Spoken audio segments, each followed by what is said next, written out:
जय हिंद जय भारत दोस्तों, कैसे हैं आप लोग। आपके अपने YouTube चैनल इंग्लिश मीट में बहुत बहुत स्वागत करता हूं। मैं आकाशदीप सराटे, आपका मेंटर एजुकेटर। और चलिए आज हम शुरू करने वाले हैं। आज हम पढ़ने वाले हैं दोस्तों इफ़ के बारे में। If conditional word, if conditional word क्या होता है उसे जानते हैं, क्योंकि हम लोगों ने पुराने वीडियो लेक्चर्स में देखा है कि एक कंडीशनल वर्ड्स के बारे में हम जान रहे थे, जिसमें हम लोगों ने 3 कंडीशनल वर्ड्स देखे, बिफोर, आफ्टर, और तीसरा जो हम देख रहे हैं वो है इफ़। एक इफ जो है ये कंडीशनल वर्ड है। कंडीशनल वर्ड में यहां पर 3 कंडीशंस मानी जाती हैं। 3 कंडीशंस होंगी, उनको हम देखेंगे कौन कौन सी कंडीशंस बनेगी। तो चलिए शुरू करते हैं। कंडीशनल वर्ड कौन सा है? इफ, जिसका अर्थ क्या है? यदि, अगर।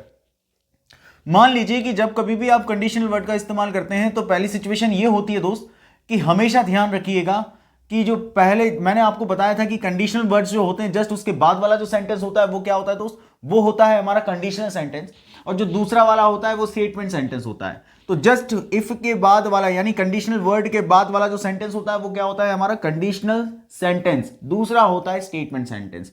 अब इसको समझिएगा, यहां पर इफ का इस्तेमाल कर दिया गया है। अब इफ का इस्तेमाल किया है तो यहां पर क्या आ रहा है दोस्त? Simple present. यानी कि जो कंडीशनल वर्ड है इसकी 3 सिचुएशंस होंगी, 3 कंडीशंस होंगी। पहली ये होगी कि जब कभी भी आप इफ का इस्तेमाल करते हैं तो जो अपना कंडीशनल सेंटेंस होगा वो किस में होना चाहिए? सिंपल प्रेजेंट में। यदि वो सिंपल प्रेजेंट में होता है तो दूसरा वाला जो होगा वो किस में होगा दोस्त? फ्यूचर में होगा। यानी कि सब्जेक्ट के बाद यहां विल लगेगा, विल के बाद वर्ब की फर्स्ट फॉर्म प्लस ऑब्जेक्ट। ये पहली कंडीशन है। यानी पहली कंडीशन क्या होगी कि जब कभी भी इफ के बाद वाला सेंटेंस सिंपल प्रेजेंट में होगा तो उसके बगल वाला यानी स्टेटमेंट सेंटेंस किस में होगा? विल में। दूसरी कंडीशन क्या होगी? जब कभी भी कंडीशनल वर्ड इफ के बाद वाला सेंटेंस सिंपल पास्ट में होगा। किस में होगा? तो सिंपल पास्ट में। सिंपल पास्ट यानी वर्ब की सेकंड फॉर्म वाला। तो यहां पर पास्ट है तो मान लीजिए विल का पास्ट क्या होता है? वुड होता है। विल का पास्ट क्या होता है? वुड होता है। तो आपको एज इट इज रखना है सेंटेंस, केवल विल का आपको पास्ट फॉर्म करना है, वुड। तीसरा क्या होता है? कंडीशनल वर्ड जो होते हैं हमारे, कौन से? कंडीशनल वर्ड जब कभी भी यूज किया जाएगा तो कंडीशनल सेंटेंस अगर पास्ट परफेक्ट में है, किसमें है? पास्ट परफेक्ट में। तो आपको विल का तो वुड कर ही दिया था, वुड के साथ आपको किसका इस्तेमाल करना है? हैव के साथ, क्योंकि ये पास्ट परफेक्ट है तो ये हमारे परफेक्ट में होना चाहिए। So that's why we are using here have. तो एक चीज हमेशा ध्यान रखिए कि जब कभी भी यहां पर इफ का इस्तेमाल करते हैं तो 3 कंडीशंस होती हैं। पहली कंडीशन क्या होती है दोस्त? Simple present. यानी इफ का इस्तेमाल जब कभी भी आप करते हैं तो उसके बाद वाला कंडीशनल सेंटेंस सिंपल प्रेजेंट में होगा, तो स्टेटमेंट सेंटेंस विल के साथ वाला होगा। दूसरी चीज, इफ अगर कंडीशनल वर्ड आप इस्तेमाल कर रहे हैं सिंपल पास्ट का अगर कंडीशन होती है तो आपका स्टेटमेंट सेंटेंस किस में होना चाहिए? विल का पास्ट आपको कर देना है वुड। ये एक तरीका है याद करने का, प्रेजेंट के साथ विल और पास्ट के साथ विल का पास्ट फॉर्म वुड। तीसरा है हमारा कंडीशनल वर्ड इफ। जब कभी भी आप इफ के बाद वाला जो कंडीशन होगी वो पास्ट परफेक्ट में होगी, आपको हमेशा ध्यान रखना है कि वुड और उसके साथ हैव, यानी परफेक्ट वाला बनाना है इसे। पहली चीज। अब एरर किस तरीके से पूछे जाते हैं हम इसके एग्जाम्पल देखेंगे, लेकिन उससे पहले आपको एक तरीका मैं बता दूं कि आपको एरर इन वाक्यों में कैसे देखने हैं। तो आपको हमेशा ये चीज ध्यान रखना है दोस्तों कि जब कभी भी आप इनमें एरर देखें तो हमेशा ध्यान रखें जो कंडीशनल सेंटेंस है उन्हें मत बदलिएगा, उन्हें हम नहीं बदलते हैं। हम कंडीशनल सेंटेंस के हिसाब से स्टेटमेंट सेंटेंस को बदलते हैं। तो कभी भी ऐसा मत कीजिएगा कि मान लीजिए गलती इधर है तो आप इसके हिसाब से इसे बदल रहे हैं, जी नहीं। हमेशा ध्यान रखिएगा कि आप कंडीशनल सेंटेंस के हिसाब से किसको बदलना है दोस्त? स्टेटमेंट सेंटेंस को। ऐसा नहीं करना है कि स्टेटमेंट सेंटेंस के हिसाब से कंडीशनल सेंटेंस को बदलना है। पूछिए क्यों? क्योंकि यहां पर कंडीशन के हिसाब से स्टेटमेंट होता है, ना कि स्टेटमेंट के हिसाब से कंडीशन होती है। इसलिए हमेशा ये चीज ध्यान रखिएगा कि कंडीशन जैसी भी है वो चलेगी, लेकिन उसके हिसाब से। मान लीजिए कि आपको ये सेंटेंस दे दिया जाता है सिंपल प्रेजेंट का, और आप क्या करते हैं दोस्त? विल की जगह वहां पर दे दिया जाता है वुड। तो आप वुड के हिसाब से इसको नहीं करना है, हमको सिंपल प्रेजेंट के हिसाब से वुड को परिवर्तित करना है विल में। ये देखना है। हम एग्जाम्पल में से और समझेंगे, लेकिन इस चीज को हमेशा ध्यान रखिएगा कि कोई भी कंडीशनल सेंटेंस हो, कोई भी कंडीशनल स्टेटमेंट सेंटेंस हो, उसमें आपको कंडीशन के हिसाब से स्टेटमेंट को परिवर्तन करना है, स्टेटमेंट के हिसाब से कंडीशन को बिल्कुल भी नहीं। तो अब हम देखते हैं कुछ एग्जाम्पल। चलिए देखते हैं। चलिए अब एग्जाम्पल के थ्रू हम समझते हैं कि कहां कैसी गलती हो सकती है। इफ की 3 कंडीशंस हैं। यदि पहला वाक्य प्रेजेंट में हो यानी कंडीशनल सेंटेंस सिंपल प्रेजेंट में हो तो दूसरा हमारा किस में होना चाहिए दोस्त? दूसरा हमारा होना चाहिए विल में, यानी कि subject plus will plus verb की फर्स्ट फॉर्म प्लस ऑब्जेक्ट। यदि इफ के बाद वाला कंडीशन सेंटेंस हमारा सिंपल पास्ट में हो तो दूसरा हमारा किस में होना चाहिए? विल को हम परिवर्तित कर देंगे पास्ट में यानी वुड में। और तीसरी कंडीशन यदि ऐसी होती है कि इफ के बाद वाला यानी कंडीशनल सेंटेंस जो है हमारे पास परफेक्ट में होगा तो उसके बाद वाला वुड के साथ हैव लग जाएगा। मैंने आप लोगों को यह भी कहा है कि कभी भी इसको परिवर्तित करते समय या कोई एरर ढूंढते वक्त कंडीशनल सेंटेंस में गलती नहीं करना है। हमें गलती अगर करनी है या चेक करनी है तो हमें स्टेटमेंट को उसके हिसाब से परिवर्तित करना है। अगर कोई मिस्टेक है तो स्टेटमेंट को कंडीशनल के हिसाब से बनाना है, ना कि कंडीशनल सेंटेंस को स्टेटमेंट सेंटेंस के हिसाब से बनाए। चले देखते हैं हम, फिर उसके बाद समझते हैं। यहां पर देख रहे हैं कि इफ लगा हुआ है और जब ये इफ है तो यहां से पूरा जो दूसरा वाक्य है हमारा, मतलब पूरा वाक्य जो है ये हमारा कंडीशनल सेंटेंस हो गया और यहां से यहां तक दोस्तों ये क्या हो गया हमारा? ये हो गया हमारा स्टेटमेंट सेंटेंस। क्योंकि हम लोगों ने देखा है कि कंडीशनल वर्ड के बाद वाला कंडीशनल सेंटेंस होता है।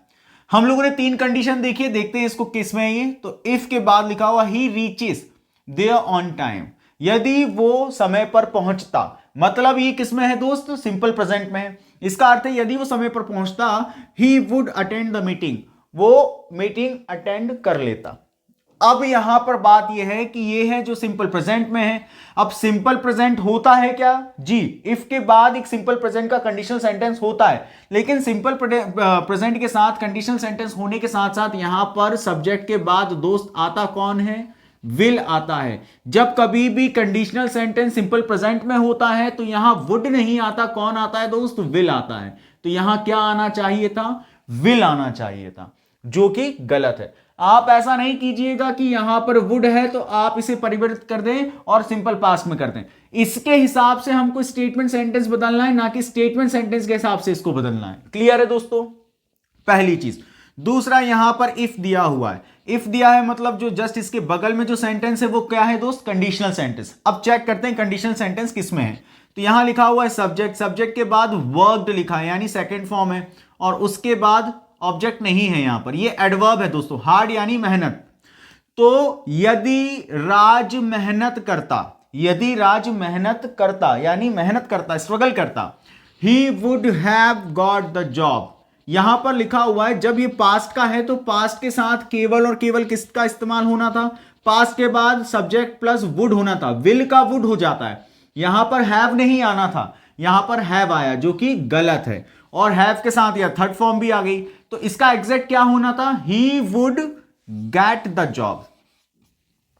ठीक, he would get the job. क्यों होता? क्योंकि मैंने आपको यह बताया था कि कंडीशनल वर्ड के जस्ट बाद वाला सेंटेंस यदि सब्जेक्ट प्लस वर्ब की सेकंड फॉर्म यानी पास्ट, सिंपल पास्ट होता है तो उसके जो बगल वाला सेंटेंस होता है वो होगा subject plus would plus verb की फर्स्ट फॉर्म प्लस ऑब्जेक्ट। ठीक है, तो गलती क्या है यहां पर? हैव गॉट नहीं होना चाहिए था।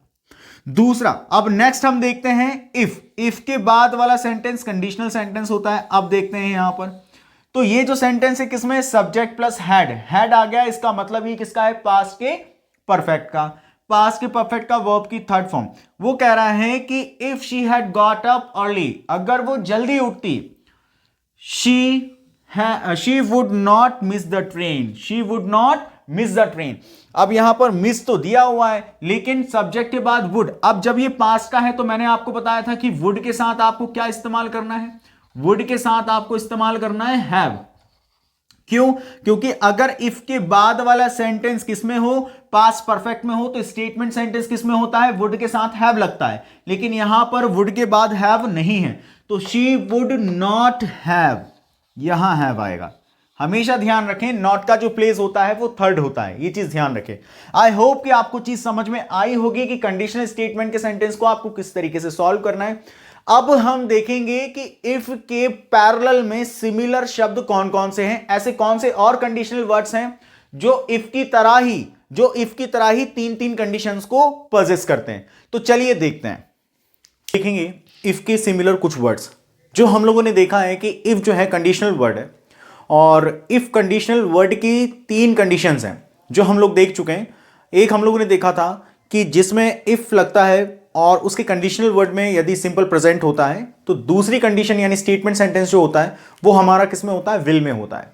दूसरा हम लोगों ने इफ देखा था, दूसरी कंडीशन ये थी कि यदि इफ के जस्ट बाद वाला कंडीशनल सेंटेंस जो है दोस्तों यदि वो होता है हमारा पास्ट में, तो जो स्टेटमेंट सेंटेंस होता है वो हमारा विल जो है वो किस में हो जाता है, वुड में परिवर्तित हो जाता है, यानी पास्ट में चेंज होता है।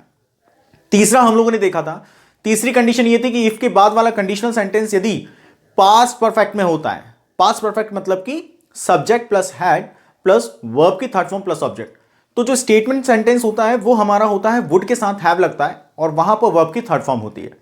ये जो तीन कंडीशन है हमारी, वो हमारी किसके साथ है, इफ के साथ है। अब हम देखेंगे दोस्तों कि जो हमारा इफ है, इफ की तरह ही जो तीन कंडीशन कौन कौन से वर्ड्स यानी कौन कौन से कंडीशनल वर्ड्स जो है वो पजेस करते हैं। पजेस यानी वो भी उसी तरीके से कंडीशंस रखते हैं जैसे कि इफ रखता है। तो आज हम देखने वाले हैं, अभी जो हम देख रहे हैं सिमिलर वर्ड्स ऑफ इफ, यानी इफ के समान ही कुछ शब्द हैं जो वो तीन कंडीशंस को रखते हैं। पहला कौन सा है दोस्त, व्हेन और व्हाइल। दूसरा है एज सून एज। तीसरा है एज लॉन्ग एज। चौथा है प्रोवाइडेड। पांचवा है इन केस और छठवा है अनलेस या अनटिल। तो व्हेन का अर्थ होता है जब, व्हाइल का अर्थ होता है तब, एज सून एज का अर्थ होता है जैसे ही, एज लॉन्ग एज का अर्थ होता है जब तक कि, प्रोवाइडेड का अर्थ होता है बाशर्त या आप इसे कह सकते हैं यह शर्त है कि। उसके बाद इन केस का अर्थ होता है यदि ऐसा हुआ तो। अनलेस और अनटिल का दोनों का अर्थ होता है जब तक नहीं।